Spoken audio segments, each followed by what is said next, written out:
Hi everybody, it's Rogan. I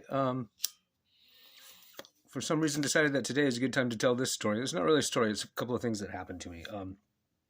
I have had prophetic dreams 3 times in my life. And the first one when I was a little kid is the kind of spooky personal experience supernatural story everybody finds fascinating. Most people think is mostly bullshit on the parts of the people telling the stories. The second and third incidents are just weird and kind of useless. Prophetic dreams about pop culture events. So I'll tell those 2 stories and then I'll back up and tell the spooky one from when I was a little kid.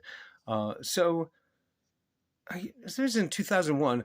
Okay, so I'm not a gigantic Star Wars fan, which is one thing that's weird about this. I was born in 71, so I grew up on the original trilogy. Like, it was exactly the right ages for those 3 movies.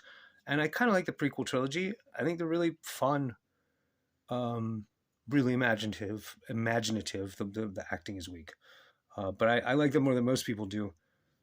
Doesn't mean I've watched them a bunch of times, so I don't remember the movies very well. But when they came out, this was either Phantom Menace or Episode 2. Is that Attack of the Clones? Is that what that's called? But it was one of those 2 movies where the first preview, they made a theatrical event. It was like 6 or 7 minutes long, and the trailer debuted theatrically at a known time before a specific showing of a specific movie. I can't remember what movie it was, but I knew people who liked the Star Wars movies enough that they went out of their way to go see that movie at that specific screening time so they could see the Star Wars trailer, right? And like I said, I'm not really into Star Wars, so I barely, I mean, I knew that was going on. I was interested, I wasn't super excited. So, like, I had this dream. I mean, I knew that trailer was premiering. I didn't know exactly when, I don't think. But that night I dreamt that I was in a theater sitting with my friends Jay and Tamara to see the preview for the new Star Wars movie. And it was full of striking images. There's rows of an army of robots. But the main thing about it that was striking was there are these almost minimalist bits with this blacked out background and this crazy looking red and black faced guy with like crazy multiple lightsabers bouncing around and jumping around in the dark. And that was the most striking thing in the preview. So next afternoon, I'm at the comic book store in Hattiesburg, Mississippi. I don't know if this store's still there, but they it's kind of a cluttered, grungy store, a lot of gear. And they had a box in the back corner of the front counter where their like pornographic and underground comic books were. Like just one box of old school X-rated underground comic books, Slow Death and stuff like that. So I'm standing in the back corner flipping through these. In the afternoon, a couple of kids come in about college age, and I go up to the counter, start talking to the guy who runs the store, being like, did you see the Star Wars preview? Did you hear about it? And they start talking about it. And I realized that I had seen it in my dream. Like, they're describing the trailer that I saw in my dream. When they get to explaining about Darth Maul, I don't know if anybody knew yet that character was named Darth Maul. This was the first trailer. But they're all talking about how cool and freaky the red and black guy with the wavy lightsabers is. And I was standing in the back corner. I was not a part of this conversation at all. Just the hair stood up on the back of my neck. And I found out later that day that my friends Jay and Tamara actually had gone to that movie the night before to see that trailer. Like, they were actually in the theater. It wasn't the same time of day. Like, I was asleep several hours later. The other time that happened to me was a number of years later. I was married and living in Miami and really heavily medicated at the time for the pain associated with AS. So there's several years there that blend and blur together, but I don't remember exactly what year this was. I could look it up. But I was living in Miami, and I knew there was a little record store. It was next to somewhere I went, and I spotted that there was a tiny sort of punk rock looking record store there, and made a mental note to go check it out at some point. My wife was out of town for the weekend for work. So I slept in really late, and I dreamt that I was at that record store and flipping through new vinyl, and that Brian Ferry, the singer for Roxy Music, had made a new album that was his greatest hits rewritten for old school big band orchestral instrumental arrangement, and had a really distinctive cover. It was like a double album. And I woke up and I thought like, oh yeah, it's like noon on Sunday. I'll just get really stoned and go to the record store. My subconscious had a good idea, so I go to the record store, and the Brian Ferry record is there. Like it's the exact. It's like, and that one I actually am a pretty big Brian Ferry fan. At that point, I caught up with Roxy Music entirely, and most of his solo career. So that like if you're gonna have predictive dreams about pop culture, it would almost make sense that I would dream about the new Brian Ferry album. That I would dream about the new Star Wars movie is very strange. I'm just not. I'm not a Star Wars nerd. Like so. So those are the other two times I've had prophetic dreams. And like my wife used to joke, if you ever dream lottery numbers, make sure you write it down. Which is a joke I've seen in movies too. I don't know where Angie got it, my ex-wife. But this is the spooky one. Those two are clearly just weird, useless, like misfires in the collective subconscious. Like they're useless to me. They're useless in every way. I mean, I don't know. I like that Brian Ferry album a lot. It's really good. You should listen to Brian Ferry's jazz stuff if you haven't, the Brian Ferry Orchestra records. But the first one happened when I was 6 years old. So I had this recurrent dream. I had really vivid nightmares a lot when I was a kid. I was woken up with night terrors 6, 7 times a night for years and years. And then after that, sleep paralysis 5 to 12 times a night over and over again until my mid-teens. Started to clear up when I started drinking. Since I was on opiates for a stretch, that's only happened once. But when I was a little kid, it was a tormenting, constant problem, the night terrors and the sleep paralysis, and I had a lot of really disturbing nightmares. But this was recurrent, and it was the same dream every time. And I dreamt that I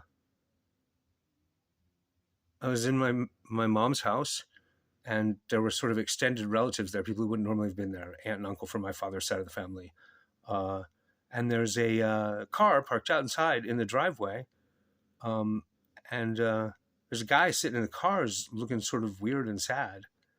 And I asked who the guy sitting in the car was, and the grown-ups were like, you can't go outside and play right now because the guy sitting in the car in the driveway is dangerous. They wouldn't tell me why. They were just like, you can't go out there. You just have to stay inside and not play. And I thought, like, how can anyone be dangerous? Like they're talking about, guy's just sad and sitting in the car. Maybe somebody needs to talk to him. In the dream, it's dream logic. It didn't really make sense because I'm like 6 years old. So in the dream, I go outside and the other adults in the house act like they can't follow me outside. Like I'm crossing the lawn and they're like inside going, don't do it. Come back, Rogan. So I walk over to the car and I get in and I sit next to the guy.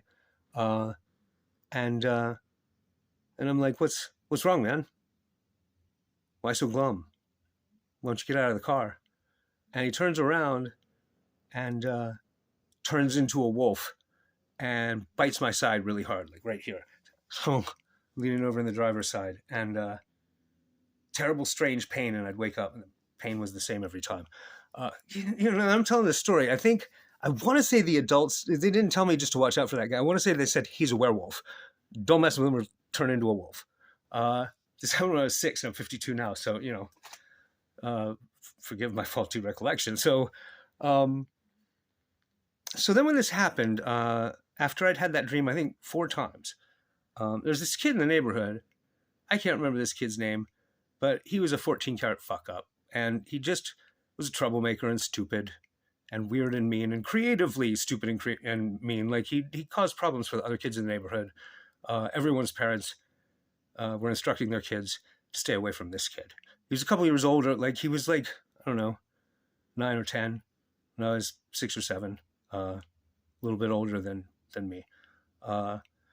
So he came by one afternoon while I was playing in the yard, and I like I said, I was under instructions, don't play with that kid, and he wanted to go walking around in the woods.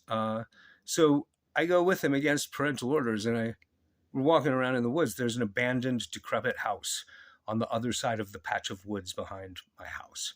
So on the leadership and judgment of this older kid, I followed him into the house to explore an abandoned house. Now, this was simply not a safe abandoned house to explore. But we're little kids, so we couldn't even tell how safe it wasn't. So we go up the stairs, and the second floor had a big hole in the floor in the middle. And because I was dumb, because I was 6, I went walking up to the edge of the hole in the floor. And there's a hole through the first floor to the basement. There's a heap of just rubble. I don't know, it looks like this caved in, and then below it something else caved in. There's a whole heap of wood and stuff at the bottom, the basement level.